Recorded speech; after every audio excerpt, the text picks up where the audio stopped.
মার দাঁড়া, আমি তোকে দুইজনের যে কাউরেই খুন করতে পারি।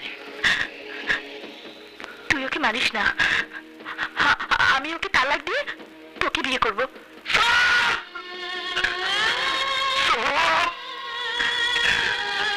মিথ্যাবাদী, তুই আমারও মিথ্যা কথা কইতেছ। আমি জানি শাহেদ বললে খুশি বাঁচবো না, খুশি মরলে শাহেদ বাঁচবো না, আর আমি খুশিরে ছাড়া বাঁচবো না। কিন্তু আমার খুশি অনেক দূরে চলে গেছে।